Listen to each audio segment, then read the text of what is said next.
Okay, let's look at what is cybersecurity. I've contacted many people, small business owners, and they're like, what is cybersecurity? And that's because a lot of people don't know about it. So today we're going to look at what is cybersecurity. So in a nutshell, cybersecurity is protecting systems, data, and people from being harmed. So these are three crucial parts of business that you want to protect. And the goal is to keep information confidential, accurate, and readily available if needed. Cybersecurity is a risk management. This is something that we can never get to a perfection. So we just continue to protect our systems, data, people, and there's always here and there lack of information that we don't have. So that's the way we just continue to protect it. We continue to improve upon it. In a real world, you can never perfect the system. So our goal is to protect it, get to near perfection, but it never gets protected. So I like to actually inform you how it's impacted you in a real world. So personally, business, or through the society, how is it affects you?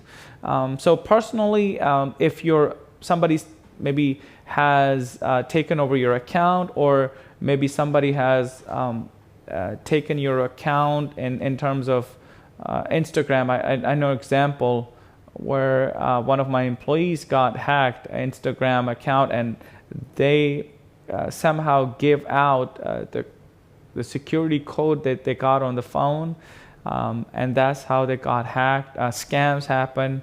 I know a lot of people where you get calls that somehow you owe money through the account. So that's how you get identity theft. There's another one where somebody take over your account, and there's so many examples. Personally, people get hacked. Business downtime, or maybe loss of trust, or ransomware, where people, maybe businesses, data is scrambled, and hackers or bad actors looking for some compensation, and when they receive some sort of money, then they just give you data back. So that's another way businesses get affected or impacted. Number 3 is society as a whole. How is it critical for us to protect our system or infrastructure? As you know, hospitals, if they get hacked, then definitely it's hard for patients or nurses to get patients' data. So it definitely affects us. Elections, it can definitely affect with our country's future, how it's affected, how it's planned. So definitely it's important, all 3 ways to protect ourselves. Now let me actually tell you how attacks happen, and most common threats happen in the real world. Number 1 is phishing. Social engineering target people first. So somehow, some way, you receive an email and you receive a link in that email. You click on it, you go to that website, and you enter your username and password. Somehow they ask you that somebody's trying to access your username and password. Somebody's trying to hack your username and password. Go ahead and reset the password. But in reality, they're the one who's trying to get you hacked, meaning that you would put your username and password, and they're able to look at in the back end. This is not actually the real link. It's a fake link that is sent to your email, and when you enter username and password, then that's the way they obtain your username and password. So be aware of that. Number 2 is ransomware and malware. So somehow through the email, when you click on a file or if you click on a link, it downloads a file and it actually installs on your computer, and it continues to collect data, and it sits on your computer, on your hard drive, and it sends information back to the bad actor or hacker. And then eventually they can actually lock your data, and you don't have access to your computer or your information or your data. And then they scramble, and eventually they'll lock down your computer and they will ask for ransomware or money, so that once you pay them, then they unlock it and you're able to access it. So, number 3 is weak or reuse passwords from previous accounts. So that has I've seen that in real-time organization where people actually reuse username and password from previous employees. So I would definitely recommend that. Do not do that. Create a username and a password new for each employee, and make sure that you have a strong username and password for your newer employees, so that can be protected breaches to your data or to your organization. Number 4 is unpatched softwares leaves to open doors.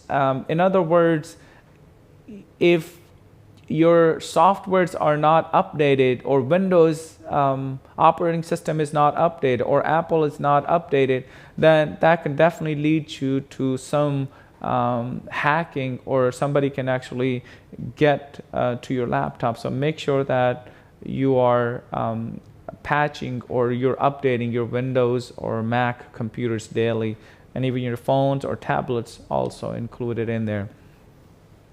Number 5 is misconfigurations expose data by mistake. So in this segment, if you have misconfigured access level, so for example, you're giving level 1 employee access of number or level 5, then that can be a problematic for your organizations, because you're giving information to level 1 employee. So make sure that that you're set what employees, and verify it. Just make sure that who has access to what files and folders in your organizations.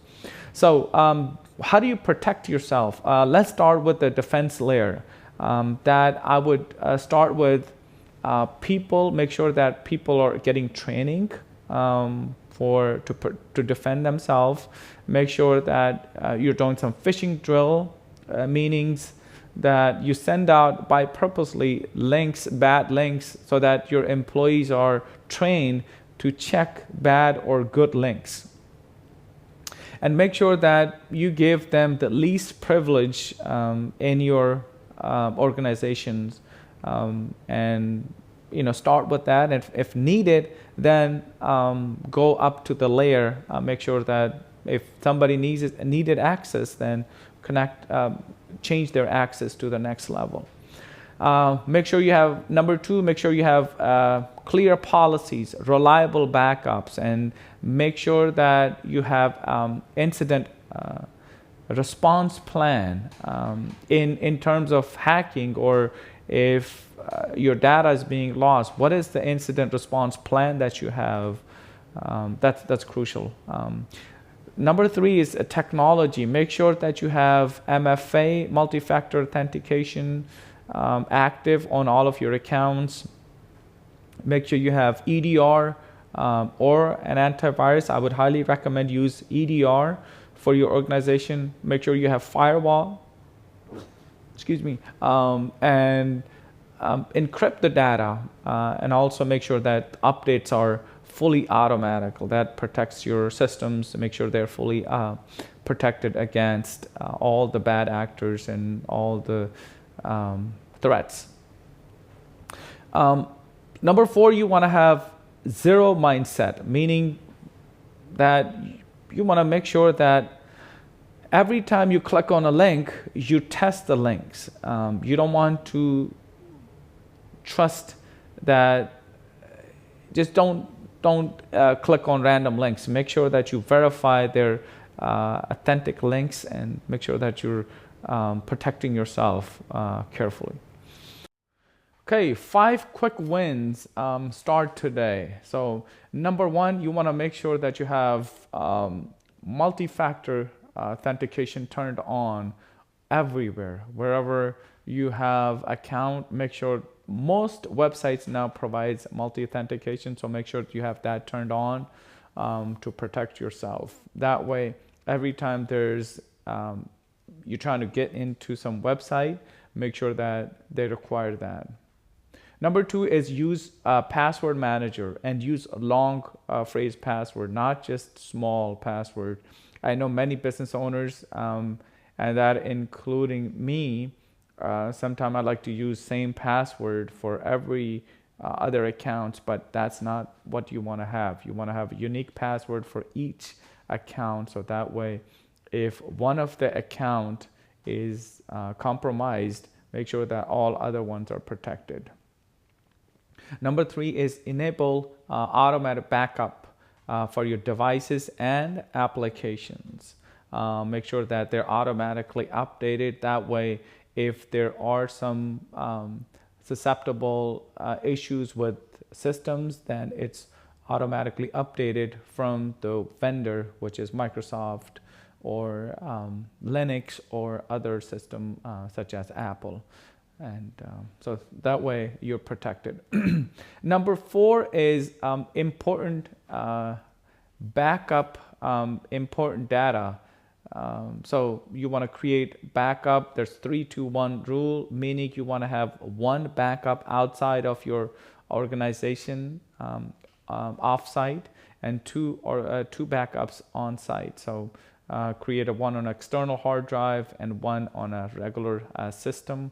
So make sure you're up to date with that. And also verify that your updates are working, because most of the time businesses, they do run backup, but then when it's time to restore, they don't even know how to restore. So ensure that you do that maybe once a week or once a month, just so that you're up to date with that. Number 5 is verify before you click on any link. Verify channel. So if it's like some vendor that you know, then you can click on the link. Otherwise, go ahead, do not link it, delete it. And if it's needed, then your vendor can approach you again for information. So in closing, what's the next step for you as a business owner? Cybersecurity is protecting people and data by managing risk. Every day we try to protect, but we can never perfect the system, because the way there's so much information we need in order to just proceed. We cannot just verify every link. However, we do want to make sure that we're protecting each link that we're clicking on. Start with the layer defense system that we worked on in the previous slide. Make sure that you're protected. Turn on multi-factor authentication, EDR, and all that stuff.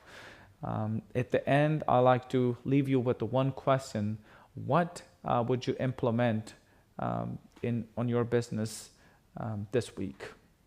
Thank you. Like and subscribe for more information, for more videos, so you can protect your business.